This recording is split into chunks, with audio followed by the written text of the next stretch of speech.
Are you stuck in the same old routine at work? Do you find yourself hitting a creative wall, unable to see beyond your current perspective? It's time to break free and unlock the power of fresh perspectives.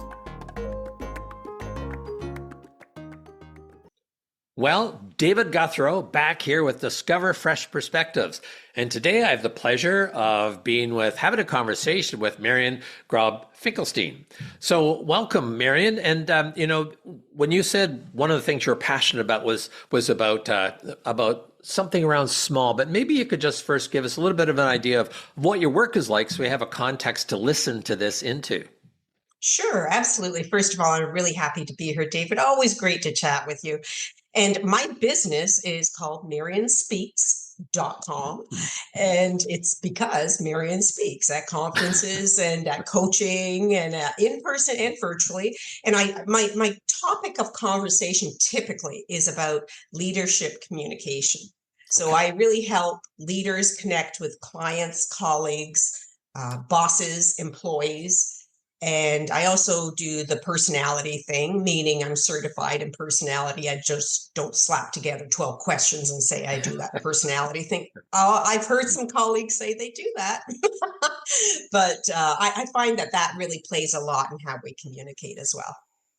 And so that's very helpful. And you've been doing this for how long, Marion?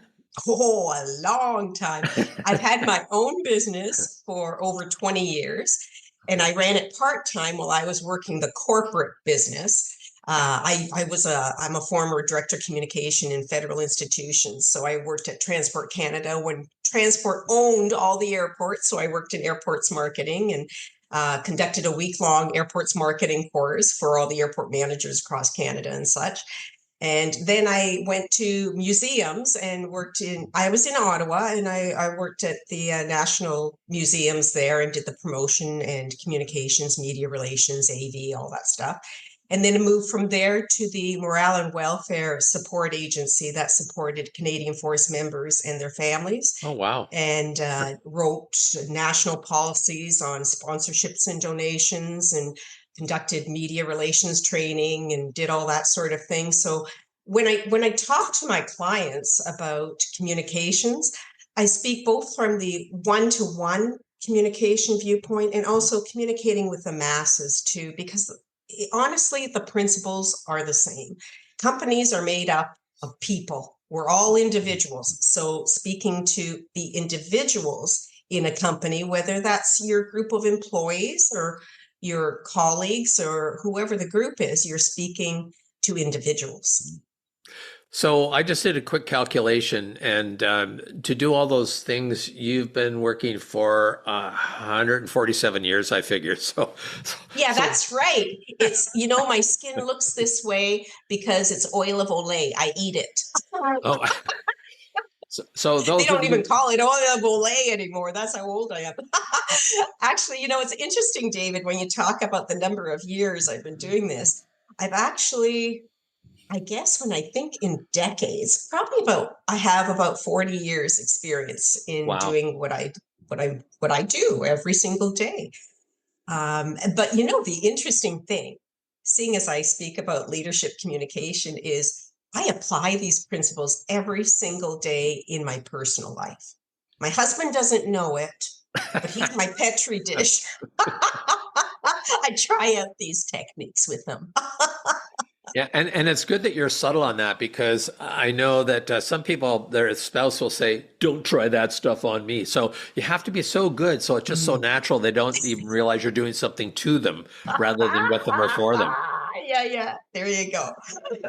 So you've got lots of experience, Marion, and you said you wanted to talk about, I'll just say the topic is small. So what do you mean by that? How did you come to that realization?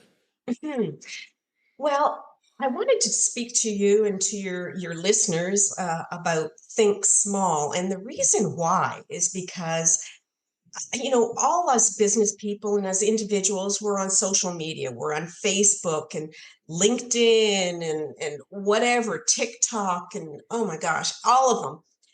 And I don't know about you, but I'm going to take a guess here to say that you're being pitched at a lot. right?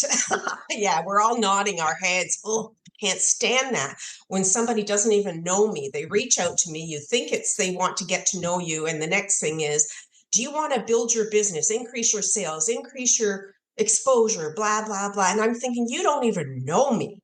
You don't know who I am. You don't know who I'm targeting. You don't know what my goals are. How can you possibly think you have a solution for an undefined problem you don't even know if I have?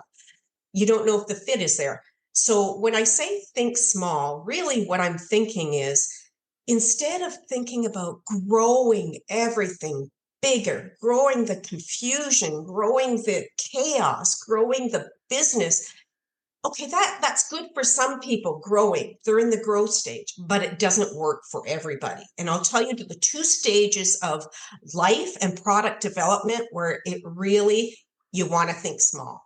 The first stage is the beginning of your business or when you're trying something new in your personal life, the beginning of something.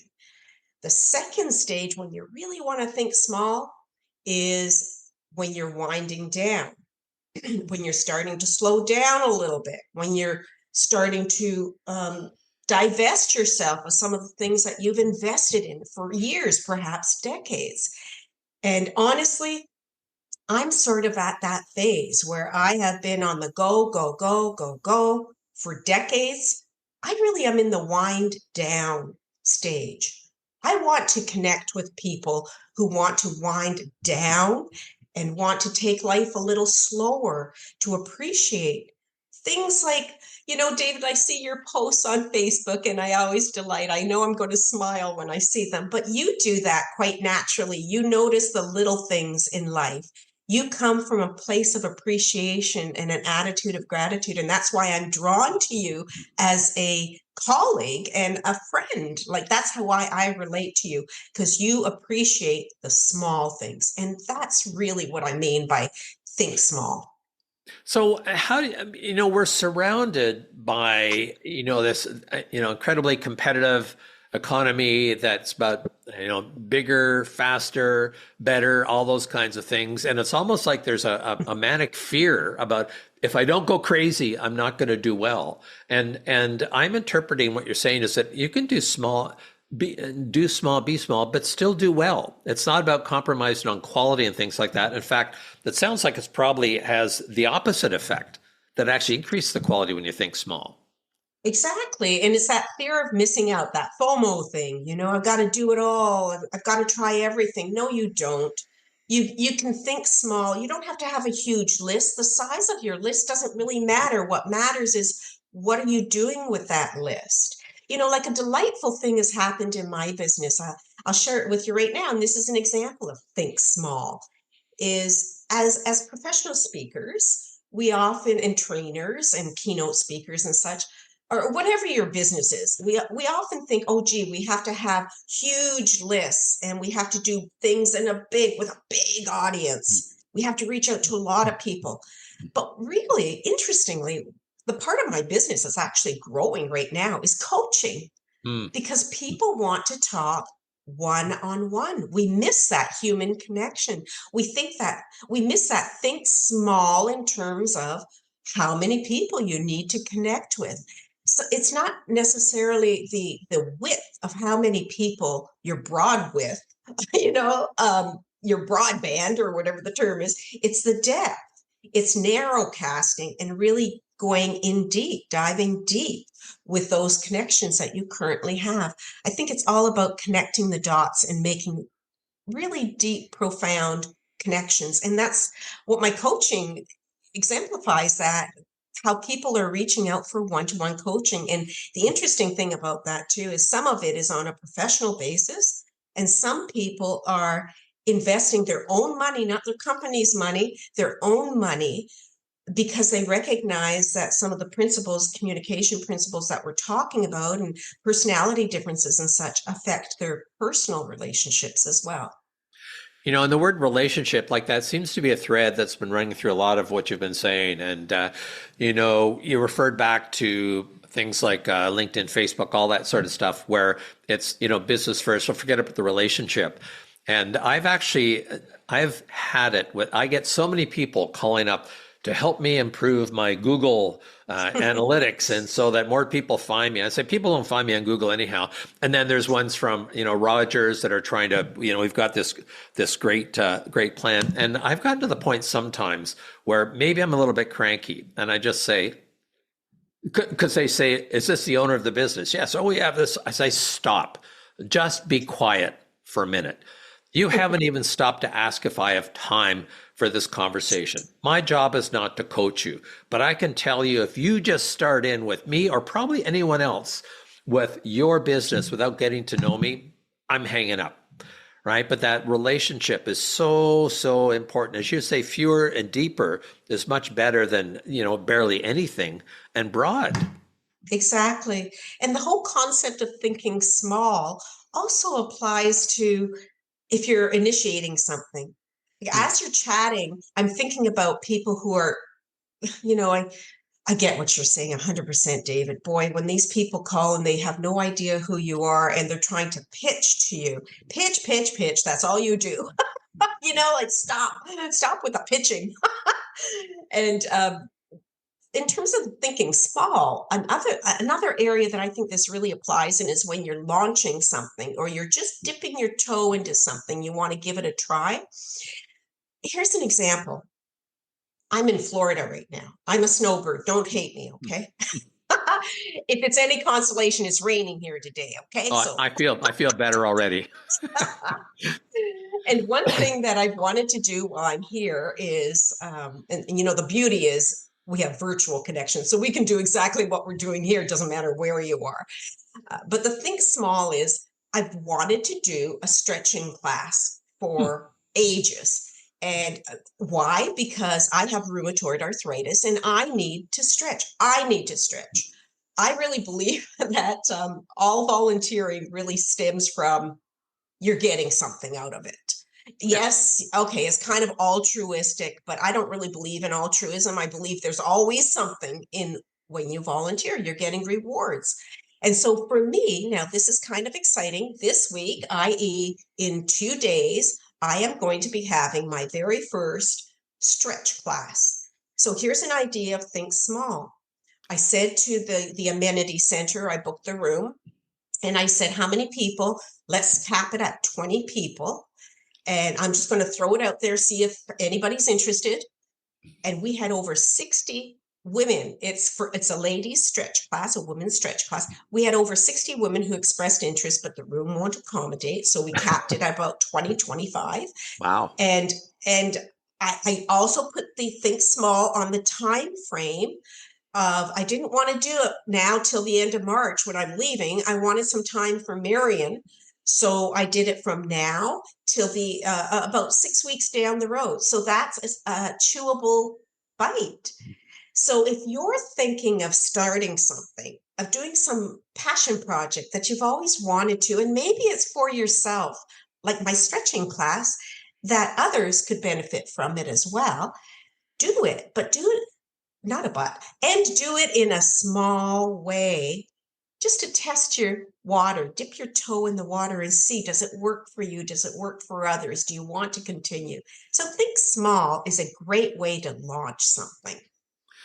So that, first of all, the fact that 60 people signed up like that, obviously there's a need. The whole notion of Well, piloting. and it's free, David. I'm not charging. They were looking at getting a yoga instructor in and charging people $10 every time they go. And when I saw that, I went, oh, please, I've got enough expertise and experience in this. I can do it for free.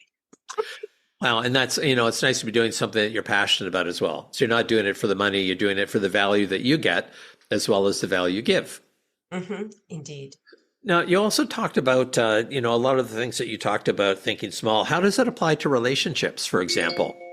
Oh, that's a great question. Well, it applies in terms of many ways. And one comment I hear a lot of people say is, I wish that my boss would talk to me more, or I wish that my employee would take more initiative. Or I hear people say, you know what, I wish that my spouse was more demonstrative. So here's my tip on that is start behaving as if that other person is already behaving the way you want them to. and do it in a small way. So, for example, if you want your boss to talk to you more often, pop by his or her office and say, hey, how was your weekend? Take the initiative. If you want your spouse to reach out and touch you more, because some people, their love language is touch. They need to be held. There's actually been studies about people who are not held early in life have difficulty being held and with touch later in life. And there are people who really, they crave that touch. So if that's what you need, and we as human beings, we all need that power of touch. So if that's what you need, just reach out and touch your partner. Touch him or her on, or them on the shoulder.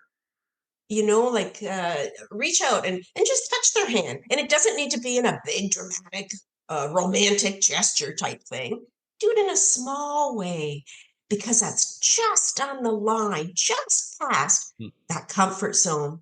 And when you're just past that line on the comfort zone, you have a much greater chance of pulling someone along with you than if you take a huge leap and you're trying to drag them in that direction. Yeah. So I apologize for where my mind went, because I tend to think visually. So I thought, okay, if you want someone to hug you, what you do is tape potato. If they're a junk food kind of person, tape potato chips and cheesies and chocolates on your back, so they have to hug you to get them, and then you reinforce how much you enjoyed that. That's a little bit manipulative, but sorry, my mind went that way, and I thought, bad mind. That would. I'm going to keep that in mind for my husband, because he takes he's a sweet Mr. Sweet Tooth. Yeah, let me know how that goes. And in fact, if you can get someone else to record that, that'd be a great video, great demonstration Will video. do. Yeah. Yeah. So, Marion, if you're going to give someone, 2 or 3 tips on, if you really wanted to even just test out, think small. What are just 3 tips, 3 areas where someone might actually do that? Okay. If you're at work and you want to apply it at work and you want to make a suggestion, but it's a high risk suggestion and most people are going to probably poo-poo it. These are the 2 key words that will increase the chances that your proposal will get approved. And this is it. Pilot project. Pitch it as a pilot project. So not as we're going to change and we're going to go in this direction. And that's the end. That's the end of discussion. This is it. We're going to do this as a pilot project. We're going to just try it for 6 months and we're going to reassess it. Your opinion is important to me. I'm going to be asking you to be the detectives, to watch out how this is working and give us feedback. We're going to reassess in 6 months, because this is a pilot project. It's way less scary for people to hear those words. And now another tip that you can use is try something.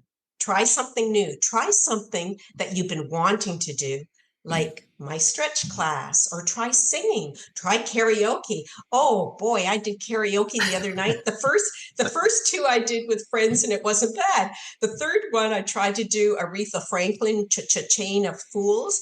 Oh, it wasn't a fail. It was an epic fail. But try something new in a safe area. Just take that small step. Think small. Just do something in a safe zone where even if you bomb, you're going to get the lesson, you're going to get the laugh, and you can move forward. It doesn't define you. When you fall, it's not about falling. It's just about standing back up and laughing, getting the lesson, and moving forward. So try something new. Dip your toe in that water, whatever that water may be. And the third thing I would say, in terms of thinking small, think in terms of kindness. Do something kind for someone else. Get out of yourself. Sometimes when we're consumed by problems and issues, it really helps us to just shift our thinking to someone else who needs us. And if you're sitting there and you're thinking, no one needs me, that's my problem. No one needs me. Think again, because you just haven't connected with the right people, the right organization. Every single one of you, and I want everyone who's listening to this right now to hear this. The world needs you. The world needs you. When I was thinking about those 3 suggestions, I think one of the things it requires is for people to not have their primary driving value to remain comfortable. Oh, indeed. Absolutely. You're Right. right. I remember, I think a colleague, I think you know her as well, Linda Edgecombe. I remember her saying once Hmm. that, Yeah. when's the last time you did something for the first time? And if you can't remember, maybe it might be time to start thinking small and trying some things. Right. Absolutely. Think small day after day after day, and small things add up to big results. Fabulous. Well, Marion, thank you so much for agreeing to be on this podcast with me, which is one of my new ventures. I've never done this sort of thing before, and all the way from Florida. So Yeah, I wish you good weather. I don't know if you golf, but if you do, good I golfing do. and a Okay, we'll fab. call it golf. Yeah, Okay. okay. Yeah, I golf, but I'm not a golfer. I kind of get that distinction. And I hope your stretch class goes really, really well. So thank you once again, Marion Grobb Finkelstein. I'll put her contact information in the show notes. And this is David Gouthro with another episode of Discover Fresh Perspectives.